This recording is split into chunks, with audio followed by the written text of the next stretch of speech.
انسان ولایت ہے، انسان کی حقیقت ولایت ہے، انسانی حقیقت کا کمال نبوت ہے، اور اس کمال کی انتہا مصطفیت ہے، محمدیت ہے۔ قرآن مجید کی ایک آیہ کریمہ جو میں نے تلاوت کی اس موضوع کے لیے، اللہ رب العزت نے ارشاد فرمایا سورہ الدہر میں، هل أتى على الإنسان حين من الدهر لم يكن شيئا مذكورا۔ اس آیت کریمہ میں دو باتیں فرمائی گئی ہیں، دو ارشاد ہیں۔ ایک هل أتى على الإنسان حين من الدهر، یہ جو آدھا حصہ ہے آیت کا پہلا، ایک بات اس حصے میں کہی گئی ہے، دوسری بات اس آیت کریمہ کے دوسرے آدھے حصے میں کہی گئی، لم یکن شیئا مذکورا۔ ترجمہ یہ ہے کہ انسان پر حل عربی زبان میں، لغت میں ویسے تو کیا کے معنی میں استعمال ہوتا ہے، سوال اور استفہام کے لیے، مگر یہاں سوال اور استفہام کیا کے معنی میں نہیں، یہاں تقریر و تاکید، ایک بات کو پازیٹیولی مثبت طریقے سے بیان کرنے اور اس کی تاکید اور پورے زور کے ساتھ اس کے اظہار کرنے کے لیے بیان ہوا ہے۔ تو ارشاد فرمایا هل أتى على الإنسان حين من الدهر، کہ انسان پر، کس پر بولیے، انسان پر ایک زمانہ ایسا بھی گزر چکا ہے، انسان پر ایک عرصہ حیات، ایک زمانہ انسان پر ایسا بھی گزر چکا ہے، کیسا؟ لم یکن شیئا مذکورا، کہ جب وہ کوئی شیء مذکور نہ تھا، یعنی اس کا کوئی ذکر نہ تھا، اس کا کوئی ذکر نہ تھا۔ اب جو توجہ طلب بات ہے وہ یہ کہ اللہ پاک نے یہ نہیں فرمایا کہ انسان سے پہلے ایک زمانہ ایسا گزر چکا ہے کہ کوئی بھی قابل ذکر نہ تھا، یوں بات نہیں کی، فرمایا کہ انسان پر ایک زمانہ ایسا گزر چکا ہے، جس کا مطلب ہے کہ انسان تھا، انسان تھا، تبھی تو وہ زمانہ اس پر گزرا ہے۔ دیکھو نا، اگر آپ گھر میں کوئی ایک مشکل دور آ گیا ہو آپ کی فیملی میں، یا فراخی کا دور آ گیا ہو جس میں بڑی بے تحاشا دولت آئی آپ کے گھر اور خوب ریل پیل ہو گئی، اور آپ ابھی پیدا نہیں ہوئے تھے، پیدا، تو ماں باپ اس دور کا ذکر کریں تو وہ یہ نہیں کہیں گے کہ آپ پر ایک دور ایسا گزرا ہے کہ بڑی ریل پیل تھی، کوئی کہے گا؟ نہیں، آپ تو تھے ہی نہیں۔ ماں باپ کہیں گے بیٹے آپ کے پیدا ہونے سے پہلے ہمارے گھر پہ ایک دور ایسا آیا کہ بڑی ریل پیل تھی، تو کہا جائے گا کہ آپ سے پہلے ایک دور میں بڑی ریل پیل تھی، کیونکہ وہ آپ کی آمد سے پہلے کی بات ہے۔ تو جب اللہ نے اور جب کہا جائے کہ اس پر ایک دور گزرا ہے، تو جس پر گزرا ہے یہ تو طے ہو گیا کہ وہ موجود تھا۔ اب جو عالم عدم کی بات ہوتی ہے، اس عدم میں ایک وجود ہے، اس دور عدم میں ایک وجود ہے۔ فرمایا هل أتى على الإنسان، اور وہ دور انسان کے اوپر گزرا ہے، تو گویا انسان موجود تھا، انسان موجود تھا، مگر لم یکن شیئا مذکورا، انسان موجود تھا مگر مذکور نہ تھا، مگر مذکور نہ تھا۔ موجود تو تھا مگر مذکور نہ تھا۔ مذکور کہتے ہیں جس کا ذکر ہو، جس کا ذکر ہو اسے مذکور کہتے ہیں۔ تو قرآن مجید کی اس آیت کریمہ نے انسان کے بارے میں دو باتیں کہیں کہ ایک دور ایسا بھی گزرا ہے جب انسان تو موجود تھا مگر مذکور نہ تھا۔ اب یہاں سے پتہ چلا کہ یہ دو الگ حقیقتیں ہیں، موجود ہونا اور شے ہے اور مذکور ہونا اور شے ہے۔ موجود ہونا اور بات ہے اور شے ہے، اور مذکور ہونا اور بات ہے۔ ایسا کبھی نہیں ہوتا کہ کوئی مذکور ہو مگر موجود نہ ہو، ایسا نہیں ہوتا کہ کوئی مذکور تو ہو۔ اب مذکور کا معنی ذہن میں رکھ لینا، چونکہ میں بار بار معنی نہیں بتاؤں گا۔ مذکور کہتے ہیں وہ جس کا ذکر ہو، بولیے کیا؟ جس کا ذکر کیا جائے اسے مذکور کہتے ہیں، اور ذکر کرنے والے کو ذاکر کہتے ہیں۔ آپ لاہور سے بھی آئے ہوں گے اور جھنگ سے بھی آئے ہوں گے، حضور سلطان اور عارفین کی بستی سے بھی آئے ہیں کہ نہیں؟ اس لیے میں کوئی بات ایسی کر کے نہیں گزر جاؤں گا کہ مشکل سے مشکل ہی کیوں نہ ہو مگر بڑی آسانی سے سمجھ میں نہ آئے، سمجھاتا جاؤں گا، آپ ذہن میں رکھیں۔ تو مذکور کہتے ہیں جس کا ذکر کیا جائے۔ اب نقطہ یہ معلوم ہوا، یہ نہیں ہو سکتا کہ کوئی مذکور ہو مگر موجود نہ ہو۔ جو موجود ہی نہیں اس کا ذکر کیسا؟ ذکر تو ہوتا ہی وجود کا ہے۔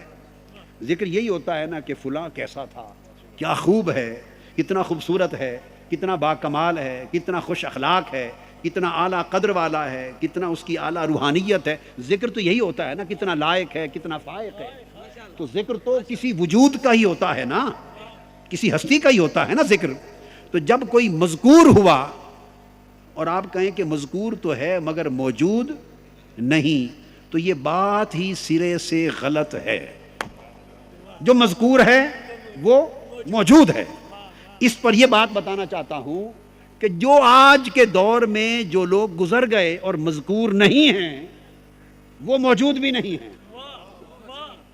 بڑے لوگ دنیا میں آئے گزر گئے، بڑے لوگ دنیا میں آئے گزر گئے، مگر آج ان کا کوئی ذکر نہیں۔ سو جن کا ذکر نہیں ہوتا وہ واقعی موجود نہیں ہیں،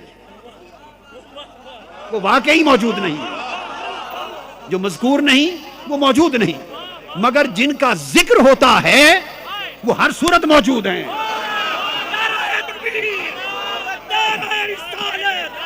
سو جن کا ذکر ہوتا ہے،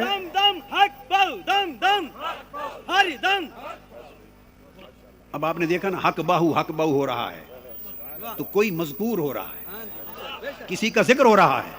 تو حق باہو جو اگر کروڑوں لاکھوں ہزاروں انسانوں کی زبان پر ہو، شرق تا غرب، تو جو اتنا مذکور ہو تو یہ کہنا غلط ہوگا کہ وہ موجود نہیں۔ اتنا مذکور ہے موجود کیسے نہیں؟ اب بات کو سمجھ گئے نا کہ ذکر تو ہوتا ہی وجود سے ہے۔ اگر موجود نہ ہوتے حق باہو تو مذکور نہ ہوتے، مذکور ہیں سو وہ موجود ہیں۔ اب بات کو سمجھ گئے نا؟ یہاں ضمناً بات کو روک کر موضوع آگے بڑھنے کی بجائے اس نقطے کی ایک قرآنی وضاحت کر دوں۔ کیا کر دوں؟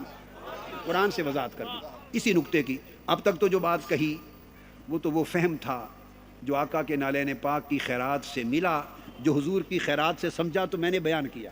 اب اس کی تائید قرآن سے ہو جائے تو بات پختہ ہو جائے گی، میرے فہم کی بات رہے تو کچی ہوگی، کوئی رد بھی کر دے تو کوئی بات نہیں۔ میرے فہم کی بات جو ہوگی نا ناقص بات ہے، جب قرآن کی تائید ہو گئی تو پختہ ہو جائے گی۔ تو میں نے کہا جب کوئی مذکور ہوا تو اس کا مطلب ہے وہ موجود ہوا۔ اب یہ فلسفہ کیا ہے؟ قرآن مجید میں ہے۔ اللہ پاک نے فرمایا فَاذْكُرُونِي أَذْكُرْكُمْ، تم میرا ذکر کرو میں تمہارا ذکر کروں گا، تم میرا ذکر کرو۔ اب جو بات سمجھنے والی وہ یہ فَاذْكُرُونِي صیغہ امر ہے، یہ حکم ہے کیا کہ تم میرا ذکر کرو، یہ آرڈر ہے، ٹھیک ہے؟ تو حکم ہے، تو جب ذکر کرے گا بندہ تو یہ عمل ہوا، جب بندہ اللہ کا ذکر کرے گا تو یہ عمل ہوا۔ اللہ پاک نے جواب میں فرمایا اذکرکم، پھر اس کے صلے میں، اس کے اجر میں تمہارا ذکر کروں گا۔ تو اللہ پاک نے فرمایا کہ ذکر والوں کو ایک خاص رشتہ نصیب ہو جاتا ہے کہ ذکر کرنے والے کا مذکور اللہ ہوتا ہے اور اللہ کا مذکور ذاکر ہوتا ہے۔ بندے نے ذکر کیا تو اللہ مذکور ہوا، تو جب اللہ نے اذکرکم میں تمہارا ذکر کروں گا تو بندہ کیا ہوا؟ بولیے نا۔ جب بندے نے، تو بندے کا نام تھا سلطان باہو، ایک بندہ تھا ایک بندہ تھا، اس کا نام تھا سلطان باہو. وہ ساری زندگی دن کو بھی رات کو بھی گھر میں بھی کھیتوں میں بھی اللہ اللہ کرتا تھا. ساری زندگی کیا اللہ اللہ کرتا تھا. اور اللہ اللہ کرنا اس بندے کا ایسا تھا، آپ کے اور میرے جیسا نہیں تھا. اندھیری رات میں ایک بارات گزر رہی تھی. اس بارات نے جانا تھا احمد پور سیال. وہ راستہ بھول گئی، آندھی تھی. اس نے کہا اس کھیت سے اللہ اللہ کی آواز آ رہی ہے، کوئی اللہ کا بندہ اللہ کا ذکر کر رہا ہے، تو چلو اس سے راستہ پوچھ لو. وہ دولہے والے بارات والے اس بندے کے پاس آ گئے جس بندے کا نام باہو تھا. کیا نام تھا؟ باہو. یہ فارسی کی ترکیب ہے، فارسی کی. باہو، با کا مطلب ہے ساتھ، ہو کا مطلب ہے وہ. باہو کا معنی ہے اس کے ساتھ. تھا وہ بندہ پر رہتا اس کے ساتھ، اس لیے وہ باہو تھا. اس لیے وہ باہو تھا. تھا بندہ پر تھا ہو کے ساتھ. اور ایسا بندہ پیدا جس ماں کے پیٹ سے ہوا وہ نیری راستی تھی. وہ نیری راستی تھی، حق ہی حق تھی. تو راستی کا پیٹ ہو تو باہو بندہ پیدا ہو. تو میں عرض کر رہا تھا، اس بندے نے ذکر کیا اللہ اللہ. تو بارات آ پہنچی. اس نے کہا اللہ کے بندے، ہم نے احمد پور سیال جانا ہے، ہمیں راستہ دکھا دیں، راستہ بھول گئے ہیں. اور اللہ کے بندوں کی پہچان ہی یہ ہے کہ بھولوں کو راستہ دکھائیں. وہ اللہ کا راستہ دکھاتے ہیں. اللہ کا بندہ اللہ کا راستہ دکھاتا ہے، اپنا راستہ نہیں دکھاتا. ہم جو سب کچھ کر کے اللہ کے بندے نہیں رہے، وجہ یہ ہے کہ ہم اپنا راستہ دکھاتے ہیں، مولا کا نہیں دکھاتے. یہ فرق ہے ہم میں اور ان میں. اللہ کا راستہ دکھاتے ہیں. ہم راستہ بھول گئے، ہمیں احمد پور سیال کا راستہ دکھا دیں. فرمایا بارات کو میرے پیچھے لگا دو. بارات پیچھے لگ گئی. فرمایا میرے پیچھے پیچھے چلے آؤ. 2 قدم چلے، بارات کو 2 قدم لے کے چلے تو اچانک نظر اٹھائی تو گنبد خضرا سامنے تھا.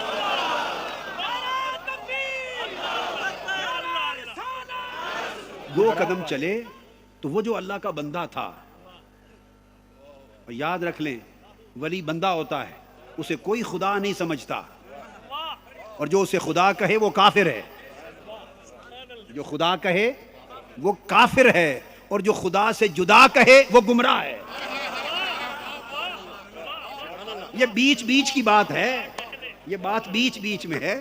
جو خدا کہے وہ کافر ہے، جو خدا سے جدا کہے وہ گمراہ ہے. بلکہ ایک اعتبار سے وہ بھی کافر ہے، کیونکہ قرآن کہتا ہے نحن اقرب الیہ من حبل الورید، ہم اس کی شہرب کے بھی قریب ہیں. تو پھر کیسے جدا ہوا؟ شہرک کے بھی قریب ہیں. تو سامنے گنبد خضرا دکھا دیا. اب وہ تھے باراتی، وہ تھے باراتی. کوئی سمن آباد سے آیا، کوئی ٹھینگ موڑ سے آیا، کوئی ملتان روڈ سے آیا، کوئی جنگ سے، کوئی گڑھ مہاراجہ سے. باراتی تھے. وہ تو گئے تھے دلہن کی تلاش میں. وہ تو گئے تھے، وہ جو سامنے آ گیا اس کی تو تلاش میں نکلے ہی نہیں تھے. وہ تو گئے تھے دلہن کو لینے، اور پھنس گئے اس بندے کے پاس. جب گنبد خضرا دیکھا تو وہ کہنے لگے حضرت آپ یہاں کہاں لائے؟ ہم تو احمد پور سیال جانا چاہتے ہیں. انہوں نے بارات کی طرف منہ کر لیا، اس بندے نے، باہو نے، اور کہا میں تو صرف ایک ہی احمد پور کو جانتا ہوں. اس لیے وہ فرماتے ہیں نا طالب بیا طالب بیا طالب بیا تارساں انم روز اول با خدا. 2 قدم اٹھ فرمایا میں تو ایک ہی اسی احمد پور کو جانتا ہوں. تو اللہ والے ایک ہی احمد پور کو جانتے ہیں، اور جب اس کو جان لیتے ہیں باقی سب کو بھلا دیتے ہیں. باقی سب کو بھلا دیتے ہیں. وہ بندہ عمر بھر جو ذکر کرتا رہا اللہ اللہ اللہ، عمر بھر ذکر کرتا رہا حتیٰ کہ وفات آ گئی. ذکر کرتا رہا اللہ اللہ اللہ اللہ ہو. تو ذکر کرتے کرتے بولیے وفات آ گئی. یہ بات بڑی خاص کہہ رہا ہوں، اور یہ تفسیروں میں نہیں ہے، یہ تفسیر کی کتابوں میں کسی بھی تفسیر کی کتاب میں نہیں ملے گی. یہ صرف قرآن میں ہی ہے جو بتا رہا ہوں. تو اللہ اللہ کا ذکر کرتے کرتے اس کی ہو گئی وفات. تو تادم وفات تو بندہ ذکر کرتا رہا، اور یہ اس کا عمل تھا، یہ اس کا عمل تھا، اور اس کا وعدہ تھا کہ میرا ذکر کرتے رہو گے تو میں تمہارا ذکر کرتا رہوں گا۔ تو اس کا ذکر کرتا کرتا تو وہ اس سے جا ملا، اب جو ذکر اس نے اس کا کرنا ہے اس کی باری کب آئے گی؟ سمجھے؟ اب بندہ چونکہ مخلوق تھا، اس کی ایک عمر تھی، عمر ختم ہوئی، اس کی وفات ہو گئی، تو جو ذکر اس نے کرنا تھا محدود مدت کے لیے وہ ختم ہو گیا۔ جو ذکر بندے نے کرنا تھا اپنی عمر تک وہ کیا اور ختم ہو گیا۔ تو مخلوق کا ذکر محدود ہے، چونکہ بندہ جو مخلوق ہے، اب اس کا صلہ دینا ہے خالق نے، اور خالق محدود نہیں، اس کے ذکر کی حد نہیں۔ اس کے ذکر کی حد تھی 50 سال، 60 سال، 70 سال عمر تک۔ خدا کی نہ عمر ہے، نہ حد ہے، نہ زمانہ ہے۔ بندے نے ذکر کیا تادم مرگ، تادم وصال۔ جب خدا کا ذکر آیا وہ کرتا رہے گا تادم قیامت۔ اس لیے اللہ اللہ کرنے والے سلطان العارفین سلطان باہو تو مزار میں ہو گئے، اب وہ جو صلہ اذکرکم کا ملا وہ اب قیامت تک ان کے لیے ملتا رہے گا۔ اور وہ کیسے ہوتا ہے؟ وہ عرش پر بندے کا نام لیتا ہے اور فرشتے کے ذریعے زمین پر بندے کا نام کہلواتا رہتا ہے۔ اب اس کی مخلوق باہو باہو کہتی رہتی ہے، داتا داتا کہتی رہتی ہے، فرید گنج شکر کہتی رہتی ہے، غوث العظم کہتی رہتی ہے، خواجہ اجمیر کہتی رہتی ہے، شاہ نقشبند کہتی رہتی ہے۔ تو لوگ جب اولیاء کے نعرے لگائیں تو دوستو دل تنگ نہ کیا کرو، پریشان نہ ہوا کرو، غلط نہ سمجھا کرو۔ اللہ کی عزت کی قسم میں علی وجہ البصیرت، علی وجہ التیقن، علی وجہ التحقیق کہہ رہا ہوں کہ جب بندہ کسی ولی کا نعرہ لگاتا ہے تو بندہ نہیں لگاتا، خدا لگواتا ہے۔ اس لیے بعض لوگ بلا وجہ حاسد ہو جاتے ہیں، ایسے ہی حاسد ہو جاتے ہیں، تو حسد کی آگ میں خود کو جلاتے ہیں، خدا کے نظام کو تو نہیں روک سکتے۔ اس نے تو اذکرکم کا وعدہ کیا ہے، اس نے تو ذکر کرانا ہی کرانا ہے۔ اب کوئی خدا سے زیادہ طاقتور ہے تو اس ذکر کو روک لے۔ کوئی خدا سے زیادہ طاقتور ہو تو اذکرکم کا فاعل تو اللہ ہے، اذکرکم کا فاعل تو اللہ ذکر کر رہا ہے اور کروا رہا ہے۔ اب وہ تبھی رکے گا جب کوئی خدا سے زیادہ طاقتور آئے گا، اور وہ تو ہو کوئی نہیں سکتا، معاذ اللہ استغفر اللہ۔ اس کا مطلب ہے کہ جب اللہ بندوں کا ذکر کروا رہا ہے تو وہ کبھی رکے گا ہی نہیں، قیامت تک نہیں رکے گا، اور قیامت کے دن بھی نہیں رکے گا۔ قیامت کے دن بھی جب لوگوں کو بلایا جائے گا تو ان کے امام و پیشوا اللہ والوں کے نام سے بلایا جائے گا، قیامت کے دن بھی ذکر ہوگا۔ تو پتہ یہ چلا کہ جو مذکور ہوگا وہ موجود ہوگا۔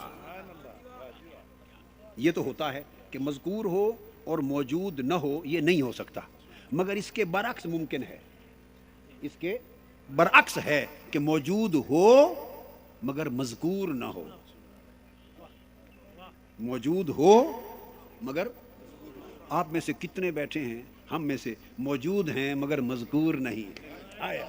ہر کسی کے ذکر کے ڈنکے تھوڑے بجتے ہیں، ہر کسی کے ذکر کے ڈنکے تو نہیں بجتے، تو بہت ہیں موجود ہیں مگر مذکور نہیں۔ وہ حضرت سلطان صاحب کا شعر بھی ہے، نا فقیر انہاں دا باہو قبر جنہاں دی جیوے ہو، نام فقیر انہاں دا باہو قبر جنہاں دی جیوے ہو، یعنی وہ مذکور بھی رہتے ہیں موجود بھی رہتے ہیں۔ تو ارشاد فرمایا انسان پر ایک زمانہ ایسا گزرا کہ جب وہ موجود تو تھا مگر مذکور نہ تھا۔ کیوں مذکور نہ تھا انسان؟ تو پتہ چلا انسان موجود تھا مگر لم یکن شیئا مذکورا، شیء مذکور نہ تھا، شے تھا مگر مذکور نہ تھا۔ اور شے پتہ ہے کسے کہتے ہیں؟ شیئن، کیا؟ لم یکن شیئا مذکورا۔ شیئن یہ شاء یشاء سے ہے، کس سے؟ شاء یشاء۔ آپ کہتے ہیں ماشاء اللہ، کہتے ہیں ان اللہ یرزق من یشاء بغیر حساب، اللہ جسے چاہتا ہے بغیر حساب کے دیتا ہے۔ ماشاء اللہ، جو اللہ چاہے۔ شاء یشاء کا معنی ہوتا ہے چاہنا، کیا؟ چاہنا۔ شاء کا معنی ہے اس نے چاہا۔ اہل علم نوٹ کر لیں، اور جو میرے جیسے سادہ ہیں وہ ویسے ہی حفظ کر لیں۔ شاء کا معنی اس نے چاہا، یشاء کا معنی ہے وہ چاہتا ہے، تو یہ معنی ہوا چاہنا۔ تو شیئن کا معنی کیا ہوا؟ شیئن کا معنی ہے چاہت،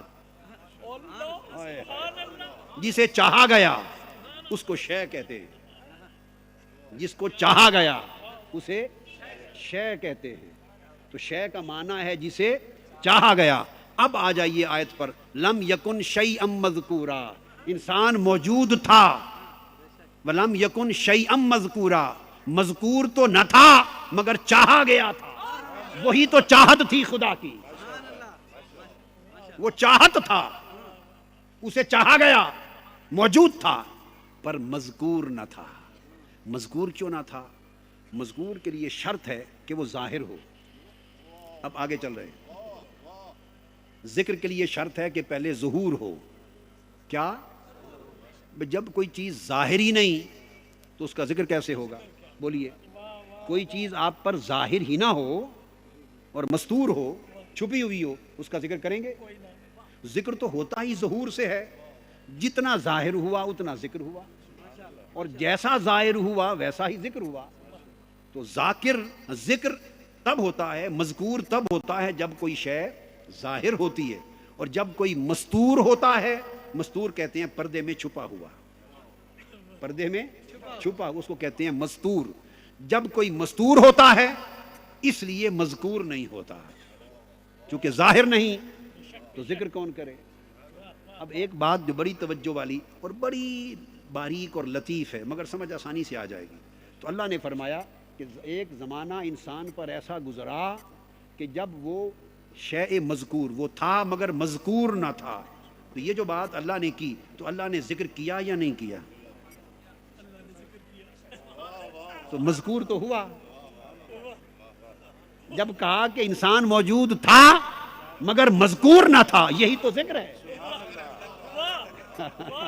یہی تو ذکر ہے کہ انسان موجود تھا اور ایک زمانہ موجود رہا مگر مذکور نہ تھا۔ یہ کیا ہے سارا؟ بولیے، ذکر ہے۔ تو ذکر کرتا بھی ہے اور کہتا ہے ذکر بھی نہ تھا۔ اس کا مطلب یہ ہوا کہ جب مستور تھا تو وہ مذکور خدا تھا، اس کا ذکر صرف خدا کرتا تھا، اور جب وہ ظاہر ہو گیا تو ظاہر ہونے کے بعد مذکور مخلوق ہو گیا، پھر مخلوق ذکر کرنے لگی، فرشتے ذکر کرنے لگے، زمین و آسمان ذکر کرنے لگے، پھر ساری خلق اس کا ذکر کرنے لگی۔ جب خلق پر ظاہر ہو گیا تو مذکور خلق بن گیا، یعنی مخلوق ذکر کرنے لگی۔ جب مستور تھا تو مخلوق کا مذکور نہ تھا، پھر یا وہ تھا یا خدا تھا۔ جب مستور تھا تو مذکور خدا تھا، جب ظاہر ہوا تو مذکور خلق ہو گیا۔ اب آپ سمجھے بات کو؟ اب اللہ پاک نے اس کو جو ظہور ہے، ظہور یہ 5 مرحلوں سے اس کے ظہور کو گزارا۔ تو سب سے پہلے وہ مستور تھا تو عالم احدیت میں تھا، عالم احدیت میں تھا۔ تو عالم احدیت میں جب تھا تو وہ عالم انسان کی پرورش گاہ تھی، وہ انسان کی پرورش گاہ تھی، وہاں اس انسان کی پرورش ہو رہی تھی۔ وہ پرورش کا ذکر بعد میں کرتے ہیں، تو وہ پرورش کیسے کی وہ ایک الگ مضمون ہے۔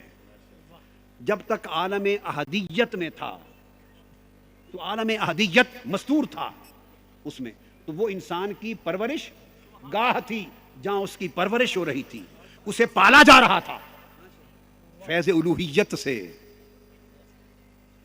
بحر ذات سے، بحر صفات سے۔ جام بھر بھر کے پلائے جا رہے تھے، کبھی جام محبت، کبھی جام شوق، کبھی جام قرب، کبھی جام معرفت۔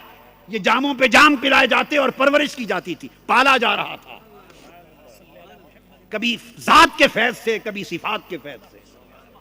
تو عالم احدیت انسان کی پرورش گاہ تھی۔ پھر جب پہلی مرتبہ اس کو ظہور بخشا تو اس کو ظہور بخشا روح کی شکل میں۔ ہم واقف ہیں عالم ارواح سے، بلکہ ہم واقف ہیں جب ماں کے پیٹ سے برآمد ہوتا ہے، ہماری واقفیت تب سے شروع ہوتی ہے۔ اب سمجھ گئے نا کہ پیدا ہوا نا بچہ تو ہم نے سمجھا اب انسان آ گیا. بس اس مغالطے کو دور کر لیں. پیدائش کے وقت بچہ آتا ہے, بچہ پیدا ہوتا ہے, انسان نہیں پیدا ہوتا. انسان تو بہت زمانوں پہلے سے پیدا ہو چکا. انسان تو پیدا ہو چکا بڑی مدتیں پہلے, اس وقت جب وقت بھی نہ تھا, اس زمانے میں جب زمانہ نہ تھا, اس عالم سے جب عالم نہ تھے. انسان تو تب سے ہے. حل اتی علی الانسان حین من الدہر. تو یہ جو گھروں میں ماں باپ کے ہاں آتا ہے, یہ تو بچہ پیدا ہوتا ہے. تو جس طرح پیدائش انسان کی ابتدا نہیں ہے, اسی طرح موت انسان کی انتہا نہیں ہے. یہ جو ہم اس مغالطے میں پڑے پھرتے ہیں, عالم لوگ بھی, مبلغ لوگ بھی, امام لوگ, واعظ لوگ, خطیب لوگ, دنیا اس مغالطے میں پڑی پھرتی ہے کہ وفات ہو گئی تو کیا جی مر گیا, اور مر گیا, فوت ہو گیا, ختم ہو گیا. ہم سمجھتے ہیں کہ موت سے اختتام ہو گیا. یہ بہت بڑی جہالت ہے. اس کو درست کر لیں, اس مغالطے کو دور کر لیں. مغالطے کو, اس سے بڑی جہالت ہی نہیں. موت قطعاً انسان کا خاتمہ نہیں ہے. ہاں, جو انسان ہی نہیں اس کا خاتمہ ہے. جو انسان نہیں بن سکا اس کا خاتمہ ہے. اور جو انسان ہو گیا اس کا انتقال ہے. اس کا انتقال کہتے ہیں ٹرانسفر کو. اس کی اب پوسٹنگ اگلے اسٹیشن پر ہو گئی ہے. اس کا انتقال ہے. آپ کہتے ہیں نا انتقال ہو گیا فلاں کا. انتقال کا کیا معنی ہے؟ نقل سے ہے, ٹرانسفر ہو گئی. آپ کی ٹرانسفر نہیں ہوتی لاہور سے راولپنڈی, تو آپ مر جاتے ہیں, ختم ہو جاتے ہیں. پنڈی سے کراچی ہو جاتی ہے, کوئٹہ ہو جاتی ہے, تو ٹرانسفر ہوتی ہے. ٹرانسفر بھائی ایک اسٹیشن سے دوسرے اسٹیشن پر تکرری ہوتی ہے. موت ایک ٹرانسفر ہے. عالم دنیا کے اسٹیشن سے عالم برزخ کے اسٹیشن پر تکرری ہو گئی. اب اگلے اسٹیشن پہ چلے گئے.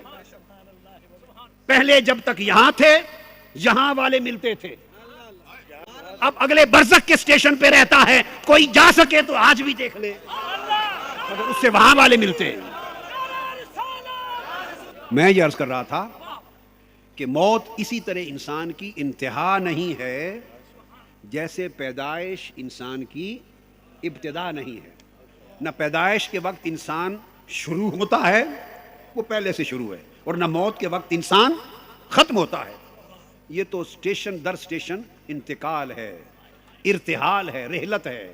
کہتے ہیں نا رحلت. آپ دیکھیں جتنے لفظ بولے جاتے ہیں, کیا میں آپ کو علمی نکتے کی بات بتا دوں, آپ 10 لفظ جمع کر لیں کاغذ پر, جو کسی کی وفات کے لیے بولے جاتے ہیں نا, جو بولے جاتے ہیں سارے کاغذ پہ لکھ لیں. ان میں سے ایک کا معنی بھی علمی اصطلاح میں ختم ہو جانا نہیں ہے.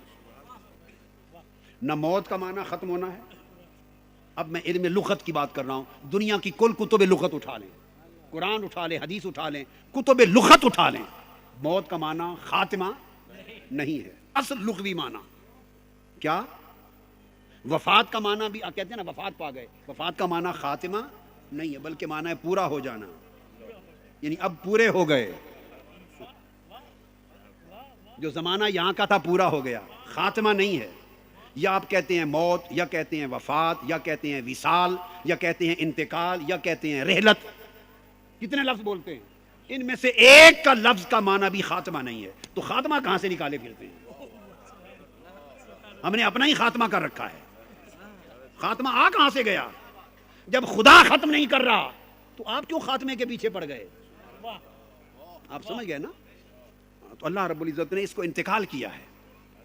تو پیدائش اور موت سمجھیں, یہ دو حدیں ہیں. پیدائش کہیں سے آمد کا نام ہے. انسان کہیں تھا, اب یہاں آمد ہوئی, اس آمد کو پیدائش کہتے ہیں. اب انسان یہاں تھا, آگے رخصتی ہو گئی, تو موت رخصتی کا نام ہے. اور دلہنوں کی رخصتی ہوتی رہتی ہے. دلہنوں کی رخصتی ہوتی رہتی ہے. دلہنوں کی رخصتی ہوتی رہتی ہے. اس لیے جو دلہن محبوب ہوئی نا, دلہن ہوئی محبوب, جو تو محبوب بن گئے ان کی رخصتی ہو گئی, اور جو محبوب نہ بن سکے وہ مر گئے. اس لیے جو محبوب ہوئے وہ مذکور ہوئے, جو مذکور ہوئے وہ موجود رہے. اس لیے وفات کے بعد جب ان کا ذکر کیا جاتا ہے تو اس کو عرس کہتے ہیں. عرس شادی کو کہتے ہیں. عرس کا معنی عربی میں شادی ہے. اور دلہا دلہن کو عروس کہتے ہیں، اور دلہن کی پہلی رات کو شب عروسی کہتے ہیں، اور کیا بتاؤں، کل لفظ تو بتا رہا ہوں آپ کو، عرس کہتے ہیں۔ تو جو آپ اللہ والوں کا دن مناتے ہیں وہ کیا مناتے ہیں؟ عرس۔ آپ کی اور ہماری شادی یہاں ہوتی ہے، آپ کی اور ہماری شادی یہاں ہوتی ہے، جو محبت اور عشق والے ہیں ان کی شادی وہاں ہوتی ہے، وہاں ہوتی ہے۔ جس دن ملاقات ہوتی ہے، جس شام کو ملاقات ہوتی ہے، جس شام کو ملاقات ہوتی ہے، ان کی ملاقات وہاں ہے، اس لیے اس کو عرس کہتے ہیں۔ اور عرس کا لفظ حدیث پاک سے نکلا ہے، عرس کا لفظ کہ جب پھر اللہ والا کو لٹاتے ہیں اور اس کو خوشخبری مل جاتی ہے تو فرشتے کہتے ہیں اب آرام کی نیند سو جا، باقی مر جاتے ہیں، باقی مر جاتے ہیں۔ اور اللہ والے کو ملائکہ کہتے ہیں سو جا جیسے پہلی رات کی دلہن سوتی ہے، نم کا نومت العروس۔ کیا کہتے ہیں؟ نم کا نومت العروس۔ یہ حدیث پاک ہے، صحاح ستہ، بخاری مسلم اٹھا کے دیکھیے، ترمذی اٹھا کے دیکھیے۔ فرماتا جاتا ہے کہ اس طرح سو جا جیسے پہلی رات کی دلہن سوتی ہے، اور آگے فرمایا اور اس دلہن کو سوائے اس کے دوست کے کوئی اٹھاتا نہیں، ایسے سو جا۔ اب یہاں یہ مغالطہ بھی دور کر دوں، یہ خیال اگر رہے کہ جو اللہ والے وفات پا گئے تو دفن ہو گئے اور بے خبر ہو گئے اور نیند ان کی موت کی طرح ہے، نہیں، وہ سو گئے تو سونے کا مطلب ہے بے خبر ہو گئے۔ یہاں ایک لطیف بات ہے، آقا علیہ السلام نے فرمایا نم، اگر فرماتے نا کہ حکم ہوتا ہے نم سو جا تو چلو سو جا، نیند آ گئی اور نیند میں ہوش نہیں رہتا، مگر ایسے نہیں فرمایا، فرمایا نم کا نومت العروس، سو جا پر نیند وہ کر جو پہلی رات کی دلہن کرتی ہے۔ اب پہلی رات کی دلہن کو بھی کبھی نیند آتی ہے؟ ہائے ہائے ہائے،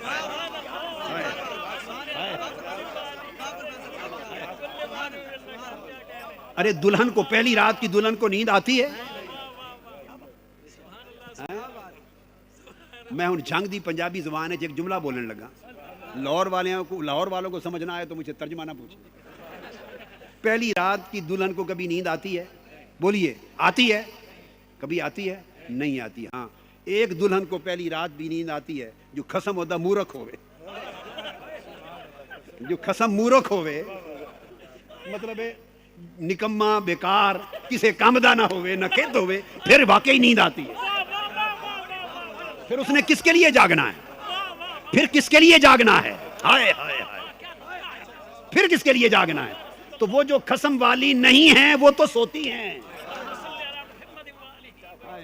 اور جن کی لگ گئی ہے، وہ جو محبوب و مذکور ہو گئے ہیں، جن کا تعلق، ناتا، رشتہ، ربط وہاں جڑ گیا ہے، وہ دلہنیں بن کے لیٹی ہیں قبر میں، وہ صرف شکل سونے کی ہے، سوتی نہیں۔ تو ان کے لیٹنے کو نم کہا، سو جا یعنی لیٹ جا جیسے پہلی رات کی دلہن لیٹتی ہے۔ اب آپ سمجھتے ہیں، لہذا یہ قبر میں آرام فرما ہوتے ہیں، انہیں نیند بھی نہیں آتی، یہ تو جاگتے ہیں، اپنے محبوب سے ہم کلام رہتے ہیں، کیونکہ اس کا ذکر کرتے کرتے آئے تھے، اب وہ ذکر کرتا ہے، اب یہ کان لگا کے اس کے ذکر کو سنتے ہیں، اب کان لگا کے اس کا ذکر سنتے ہیں، اب ذکر سنتے ہیں تو محو کلام رہتے ہیں۔ تو میں عرض یہ کر رہا تھا کہ پہلا اس کا ظہور تھا عالم احدیت، اس کی پرورش گاہ تھی، پھر اس کا ظہور ہوا عالم ارواح میں بشکل روح، اس کا ظہور ہوا عالم ارواح میں بشکل روح۔ تو عالم ارواح ایک بڑی عجیب بات کہہ رہا ہوں، اور یہ بھی کسی کتاب کتب میں اور کسی تفسیر میں، کسی شرح میں یہ نہیں ملے گی، اس کو یاد رکھنا ہے ہی نہیں، میں نے نہیں پڑھی، آپ کو کہاں سے ملے گی کتابوں میں؟ تو وہ اس کی پرورش گاہ تھی عالم احدیت۔ جب انسان کا ظہور اول ہوا تو عالم ارواح میں آیا، اور بشکل روح ظاہر ہوا تو عالم ارواح اس کی انتظار گاہ تھا،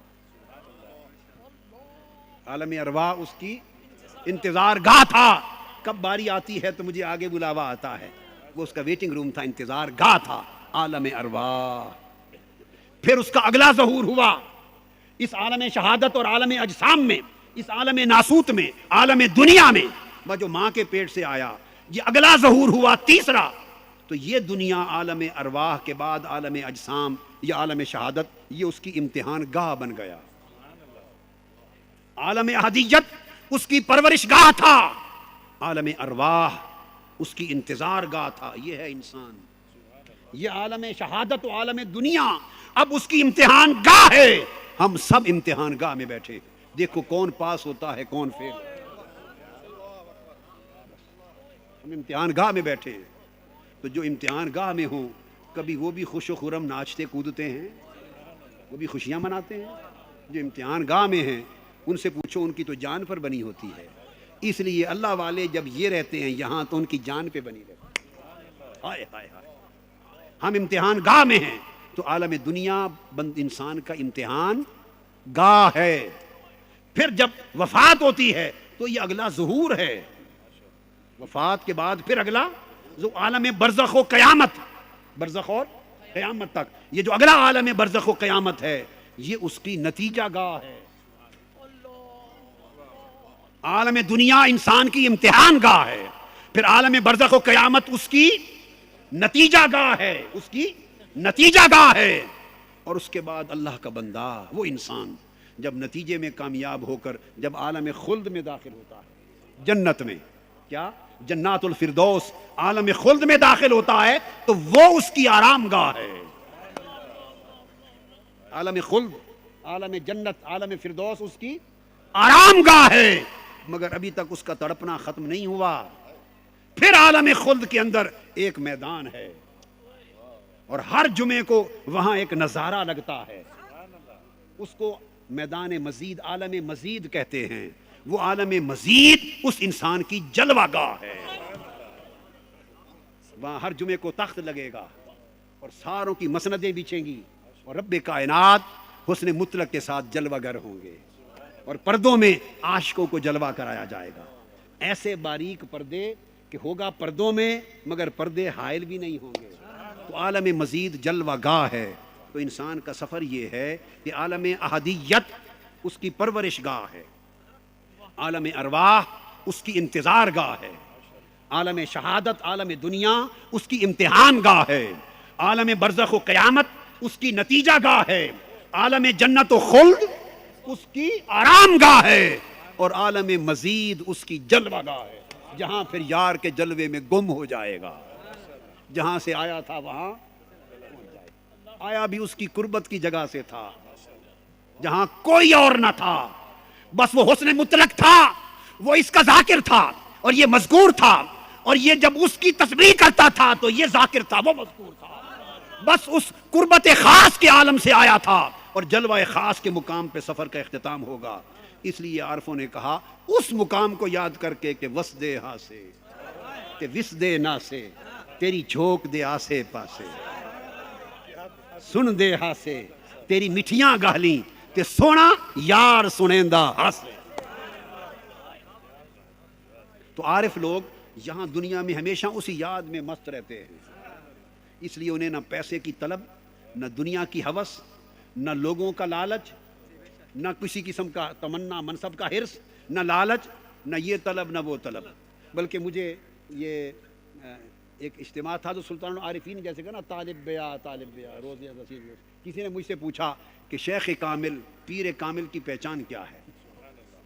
وہ ایک جگہ تھی، اس نے کہا جی اس موسم میں آتے ہیں تو بہت سے پیر بن گئے ہیں، حکیم بن گئے ہیں، علماء مولوی بن گئے ہیں، جس کو دیکھیں وہ سب کچھ ہے آج کے زمانے میں. تو وہاں ایک سیلاب آ جاتا ہے، سیلاب آ جاتا ہے اور پھر وہ اپنے مینیجر چھوڑتے ہیں، پھر وہ باقاعدہ پکڑ دھکڑ کرتے اور ایک پورا کمپٹیشن ہوتا ہے. تو مجھے کہا سمجھ نہیں آتی کہ پیر کامل کون ہے. ایک جملہ، یہ سلطان العارفین، سلطان باہو، سلطان العاشقین، سلطان عارفاں، سلطان کاملاں، سلطان الاقطاب، سلطان الاغیاث، سلطان باہو رحمۃ اللہ علیہ. اللہ کی عزت کی قسم میری نگاہ میں وہ ان 3 صدیوں کے دور کے ولی نہ تھے، وہ پہلی 3 صدیوں کے دور سے.